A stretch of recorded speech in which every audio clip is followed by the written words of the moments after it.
Agora sim, o presidente Jair Bolsonaro vai discursar na ONU. Vamos acompanhar ao vivo. Presidente Jair Bolsonaro. Primeiro, obrigado a Deus pela minha vida, pela missão de presidir o Brasil e pela oportunidade de restabelecer a verdade, o que é bom para todos nós. Senhor presidente da Assembleia Geral, Tirani Mohamed Bandi, senhor secretário-geral da ONU, Antônio Guterres, chefes de Estado, de governo e de delegação, senhoras e senhores, apresento aos senhores um novo Brasil que ressurge depois de estar à beira do socialismo. Um Brasil que está sendo reconstruído a partir dos anseios e dos ideais de seu povo. No meu governo, o Brasil vem trabalhando para reconquistar a confiança do mundo, diminuindo o desemprego, a violência e o risco para os negócios, por meio da desburocratização, da desregulamentação e, em especial, pelo exemplo. Meu país esteve muito próximo do socialismo, o que nos colocou numa situação de corrupção generalizada, grave recessão econômica, altas taxas de criminalidade e de ataques ininterruptos aos valores familiares e religiosos que formam nossas tradições. Em 2013, um acordo entre o governo petista e a ditadura cubana trouxe ao Brasil 10 mil médicos sem nenhuma comprovação profissional. Foram impedidos de trazer cônjuges e filhos. Tiveram 75% de seus salários confiscados pelo regime e foram impedidos de usufruir de direitos fundamentais como de ir e vir. Um verdadeiro trabalho escravo, acreditem. Respaldado por entidades de direitos humanos do Brasil e da ONU. Antes mesmo de eu assumir o governo, quase 90% deles deixaram o Brasil, por ação unilateral do regime cubano. Os que decidiram ficar se submeterão à qualificação médica para exercer sua profissão. Deste modo, nosso país deixou de contribuir com a ditadura cubana, não mais enviando para Havana 300 milhões de dólares todos os anos. A história nos mostra que já nos anos 60, agentes cubanos foram enviados a diversos países para colaborar com a implementação de ditaduras. Há poucas décadas, tentaram mudar o regime brasileiro e de outros países da América Latina. Foram derrotados. Civis e militares brasileiros foram mortos e outros tantos tiveram suas reputações destruídas, mas vencemos aquela guerra e resguardamos nossa liberdade. Na Venezuela, esses agentes do regime cubano, levados por Hugo Chávez, também chegaram e hoje são aproximadamente 60 mil que controlam e interferem em todas as áreas da sociedade local, principalmente na inteligência e na defesa. A Venezuela, outrora um país pujante e democrático, hoje experimenta a crueldade do socialismo. O socialismo está dando certo na Venezuela. Todos estão pobres e sem liberdade. O Brasil também sente os impactos da ditadura venezuelana. Dos mais de 4 milhões que fugiram do país, uma parte migrou para o Brasil, fugindo da fome e da violência.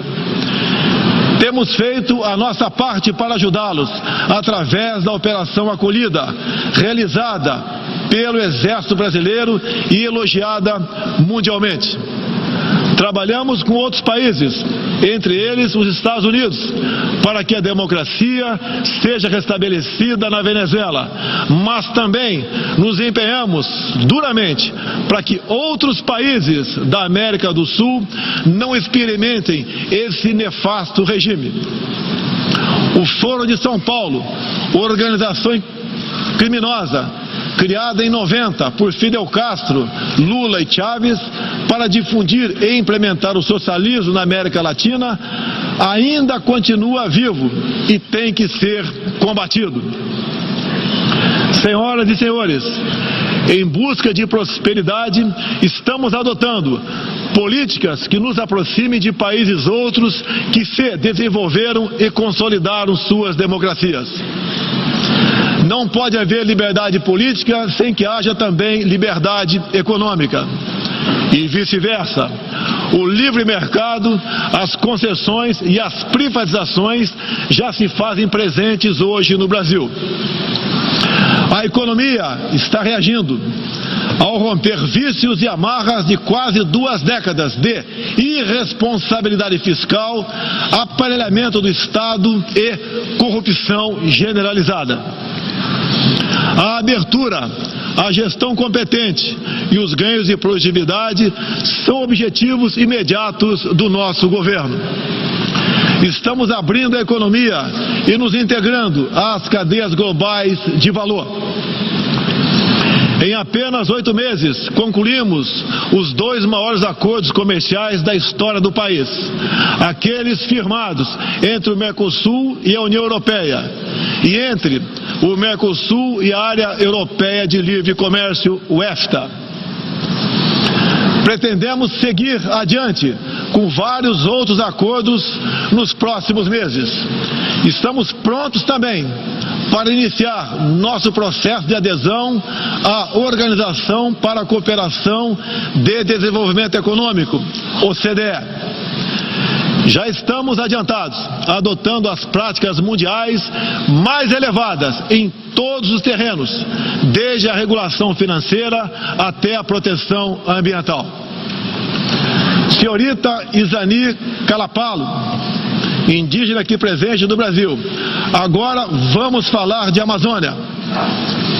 Em primeiro lugar, meu governo tem o compromisso solene com a preservação do meio ambiente e do desenvolvimento sustentável em benefício do Brasil. O Brasil é um dos países mais ricos em biodiversidade e riquezas minerais.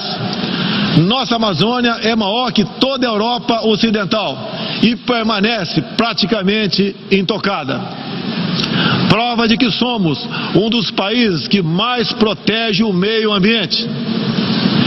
Nessa época do ano, o clima seco e os ventos favorecem queimadas espontâneas e também as criminosas. Vale ressaltar que existem queimadas praticadas por índios e populações locais, como parte de sua respectiva cultura e forma de sobrevivência. Problemas qualquer país os tem. Contudo, os ataques sensacionalistas que sofremos por grande parte da mídia internacional, devido aos focos de incêndio na Amazônia, despertaram nosso sentimento patriótico. É uma falácia dizer que a Amazônia é patrimônio da humanidade e um equívoco, como atestam os cientistas, afirmar que a Amazônia, a nossa floresta, é o pulmão do mundo. Valendo-se dessas falácias, um ou outro país, em vez de ajudar, embarcou nas mentiras da mídia e se portou de forma desrespeitosa com espírito colonialista. Questionaram aquilo que nos é mais sagrado, a nossa soberania. Um deles, por ocasião do encontro do G7, ousou sugerir aplicar sanções ao Brasil sem sequer nos ouvir. Agradeço àqueles que não aceitaram levar adiante essa absurda proposta. Em especial, o presidente Donald Trump, que bem sintetizou o espírito que deve reinar entre os países da ONU: respeito à liberdade e à soberania de cada um de nós. Hoje, 14% do território brasileiro está demarcado como terra indígena, mas é preciso entender que nossos nativos são seres humanos, exatamente como qualquer um de nós. Eles querem e merecem usufruir dos mesmos direitos de que todos nós. Quero deixar claro, o Brasil não vai aumentar para 20% sua área já demarcada como terra indígena, como alguns chefes de Estado gostariam que acontecesse. Existe no Brasil 225 povos indígenas, além de referências de 70 tribos vivendo em locais isolados. Cada povo ou tribo, com seu cacique, sua cultura, suas tradições, seus costumes e, principalmente, sua forma de ver o mundo. A visão de um líder indígena não representa a de todos os índios brasileiros. Muitas vezes, alguns desses líderes, como o cacique Raoni, são usados como peça de manobra por governos estrangeiros na sua guerra informacional para avançar seus interesses na Amazônia. Infelizmente, algumas pessoas de dentro e de fora do Brasil, apoiadas por ONGs, teimam em tratar e manter nossos índios como verdadeiros homens das cavernas. O Brasil agora tem um presidente que se preocupa com aqueles que lá estavam antes da chegada dos portugueses em 1500. O índio não quer ser latifundiário, pobre em cima de terra rica, especialmente das terras mais ricas do mundo. É o caso das reservas Yanomami e Raposa Serra do Sol. Nessas reservas existe grande abundância de ouro, diamante, urânio, nióbio e terras raras, entre outros. E esses territórios são enormes.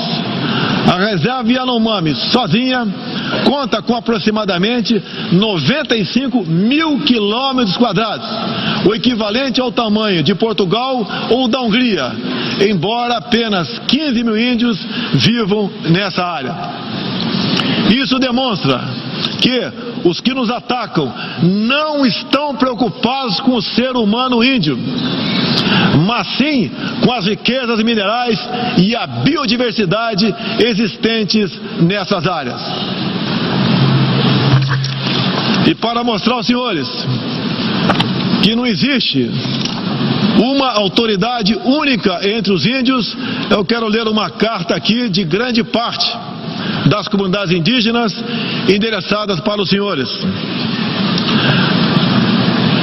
O grupo de agricultores indígenas do Brasil, formado por diversas etnias e com representantes por todas as unidades da federação, que habitam uma área de mais de 30 milhões de hectares no território brasileiro, vem respeitosamente perante a sociedade brasileira endossar apoio total e restrito à indígena Izani Calapalo, aqui presente, do Parque Indígena do Xingu, Mato Grosso, que a mesma possa, na Assembleia das Nações Unidas, em Nova York, Estados Unidos, externar toda a realidade vivida pelos povos indígenas do Brasil, bem como trazer à tona o atual quadro de mentiras propagado pela mídia nacional e internacional, que insistem em fazer dos povos indígenas do Brasil uma reserva de mercado sem fim, atendendo interesses estrangeiros de países que ainda enxergam no Brasil uma colônia, sem regras e sem soberania.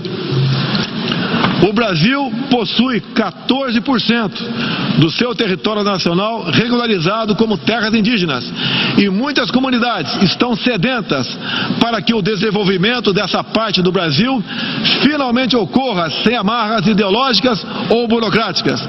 Isso facilitará o alcance de uma maior qualidade de vida nas áreas do empreendedorismo, saúde e educação.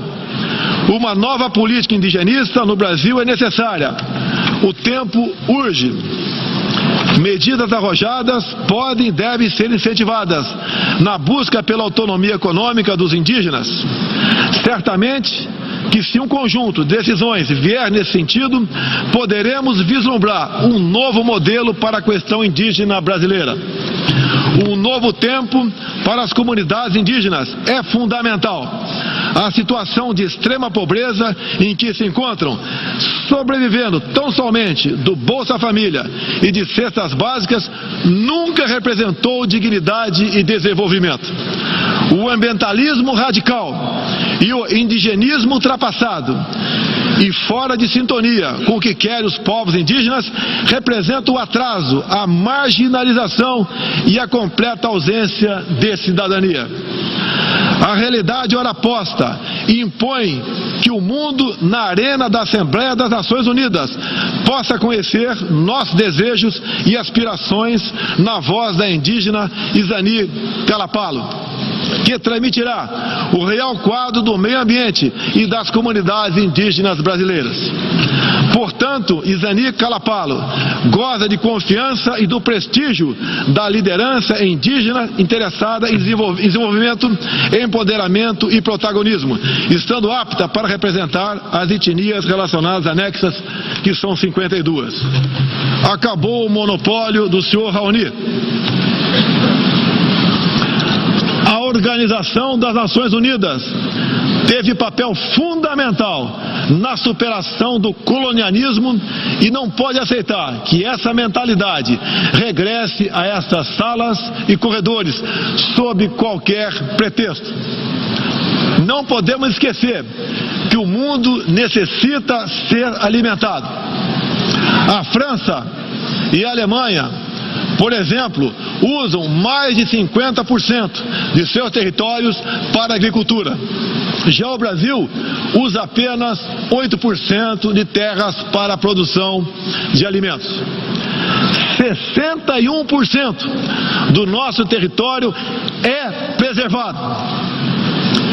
Nossa política é de tolerância zero para com a criminalidade, aí incluídos os crimes ambientais.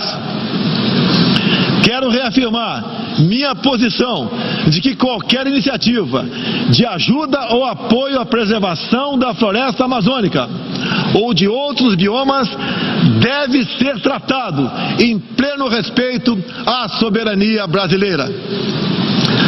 Também rechaçamos as tentativas de instrumentalizar a questão ambiental ou a política indigenista em prol de interesses políticos e econômicos externos, em especial os disfarçados de boas intenções. Estamos prontos para, em parcerias e agregando valor, aproveitar de forma sustentável todo o nosso potencial. O Brasil reafirma seu compromisso intransigente com os mais altos padrões de direitos humanos, com a defesa da democracia e da liberdade de expressão religiosa e de imprensa. É um compromisso que caminha junto com o combate à corrupção e à criminalidade, demandas urgentes da sociedade brasileira. Seguiremos contribuindo, dentro e fora das Nações Unidas, para a construção de um mundo onde não haja impunidade, esconderijo ou abrigo para criminosos e corruptos. Em meu governo, o terrorista Cesare Battisti fugiu do Brasil, foi preso na Bolívia e extraditado para a Itália. Outros 3 terroristas paraguaios e um chileno que viviam no Brasil como refugiados políticos também foram devolvidos aos seus respectivos países. Terroristas, sob disfarce de perseguidos políticos, não mais encontrarão refúgio no Brasil. Há pouco, presidentes socialistas que me antecederam desviaram centenas de bilhões de dólares, comprando parte da mídia e parte do parlamento. Tudo por um projeto de poder absoluto. Foram julgados e punidos graças ao patriotismo, perseverança e coragem de um juiz que é símbolo no meu país, o doutor Sérgio Moro, nosso atual ministro da Justiça e Segurança Pública. Esses presidentes também transferiram boa parte desses recursos para outros países, com a finalidade de promover e implementar projetos semelhantes em toda a região. Essa fonte de recursos secou. Esses mesmos governantes vinham aqui todos os anos e faziam descompromissados discursos com temas que nunca atenderam aos reais interesses do Brasil, nem contribuíram para a estabilidade mundial. Mesmo assim, eram aplaudidos. Em meu país, tínhamos que fazer algo a respeito dos quase 70 mil homicídios e dos incontáveis crimes violentos que anualmente massacravam a população brasileira. A vida é o mais básico dos direitos humanos. Nossos policiais militares eram o alvo preferencial do crime. Só em 2017, cerca de 400 policiais militares foram cruelmente assassinados. Isso está mudando. Medidas foram tomadas e conseguimos reduzir em mais de 20% o número de homicídios nos 6 primeiros meses do meu governo. As apreensões de cocaína e outras drogas atingiram níveis recorde. Hoje o Brasil está mais seguro e ainda mais hospitaleiro. Acabamos de estender a isenção de vistos para países como Estados Unidos, Japão, Austrália e Canadá. E estamos estudando adotar medidas similares para a China e Índia, entre outros. Com mais segurança e com essas facilidades, queremos que todos possam conhecer o Brasil, em especial a nossa Amazônia, com toda a sua vastidão e beleza natural. Ela não está sendo devastada e nem consumida pelo fogo, como diz mentirosamente a mídia. Cada um de vocês pode comprovar o que estou falando agora. Não deixe de conhecer o Brasil. Ele é muito diferente daquele estampado em muitos jornais e televisões. A perseguição religiosa é um flagelo que devemos combater de forma incansável. Nos últimos anos, testemunhamos em diferentes regiões ataques covardes que vitimaram fiéis congregados em igrejas, sinagogas e mesquitas.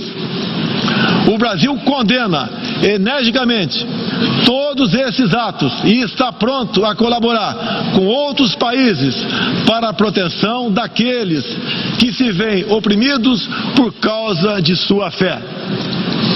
Preocupam o povo brasileiro, em particular a crescente perseguição, a discriminação e a violência contra missionários e minorias religiosas em diferentes regiões do mundo. Por isso apoiamos a criação do Dia Internacional em memória das vítimas de atos de violência baseados em religião ou crença. Nessa data, recordaremos anualmente aqueles que sofrem as consequências nefastas da perseguição religiosa. É inadmissível que em pleno século XXI, com tantos instrumentos, tratados e organismos com a finalidade de resguardar direitos de todo tipo e de toda sorte, ainda haja milhões de cristãos e pessoas de outras religiões que perdem sua vida ou sua liberdade em razão de sua fé. A devoção do Brasil à causa da paz se comprova pelo sólido histórico de contribuições para as missões da ONU. Há 70 anos, o Brasil tem dado contribuição efetiva para as operações de manutenção da paz das Nações Unidas. Apoiamos todos os esforços para que essas missões se tornem mais efetivas e tragam benefícios reais e concretos para os países que as recebem. das circunstâncias mais variadas, no Haiti, no Líbano, na República Democrática do Congo, os contingentes brasileiros são reconhecidos pela qualidade de seu trabalho e pelo respeito à população, aos direitos humanos e aos princípios que norteiam as operações de manutenção de paz.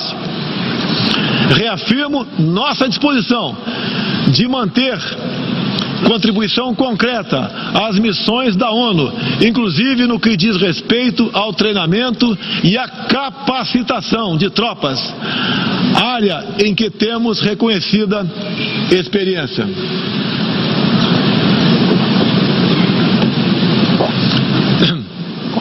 Ao longo deste ano, estabelecemos uma ampla agenda internacional com o intuito de resgatar o papel do Brasil no cenário mundial e retomar as relações com importantes parceiros. Em janeiro, estivemos em Davos, onde apresentamos nosso ambicioso programa de reformas para investidores de todo o mundo.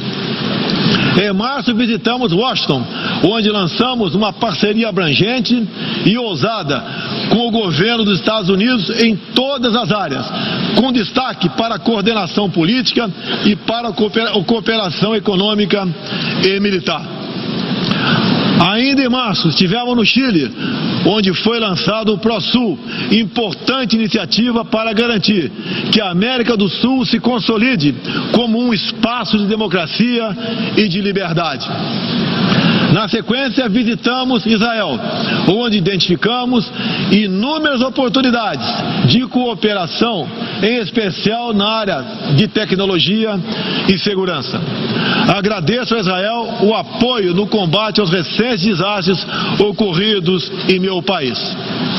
Visitamos também um de nossos grandes parceiros no Cone Sul, a Argentina, com o presidente Maurício Macri e nossos sócios do Uruguai e do Paraguai, afastamos do Mercosul a ideologia e conquistamos importantes vitórias comerciais, ao concluir negociações que já se arrastavam por décadas. Ainda este ano, visitaremos importantes parceiros asiáticos, tanto no Extremo Oriente quanto no Oriente Médio. Essas visitas reforçarão a amizade e o aprofundamento das relações com Japão, China, Arábia Saudita, Emirados Árabes e Catar. Pretendemos seguir o mesmo caminho com todo o mundo árabe e a Ásia. Também estamos ansiosos para visitar nossos parceiros e amigos na África, na Oceania e na Europa. Como os senhores podem ver, o Brasil é um país aberto ao mundo em busca de parcerias com todos os que tenham interesse em trabalhar pela prosperidade, pela paz e pela liberdade. Senhoras e senhores, o Brasil que represento é um país que está se reerguendo, revigorando parcerias e reconquistando sua confiança política e econômica.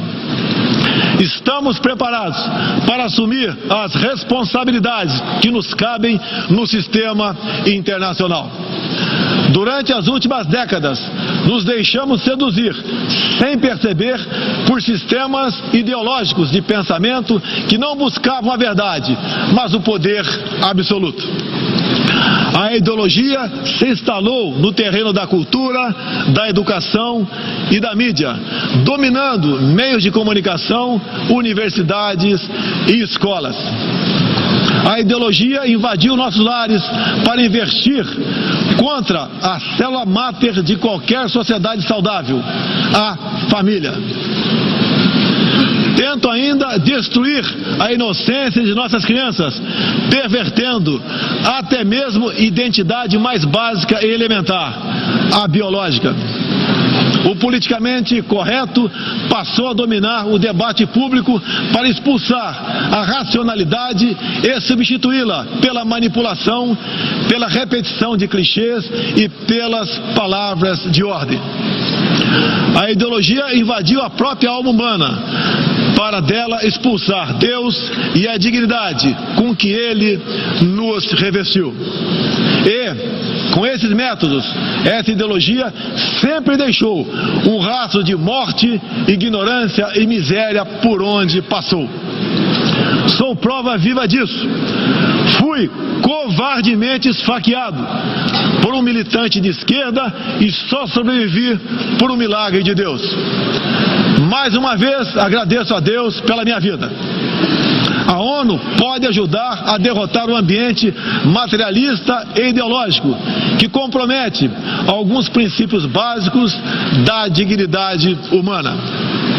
Essa organização foi criada para promover a paz entre nações soberanas e o progresso social com liberdade, conforme o preâmbulo de sua carta.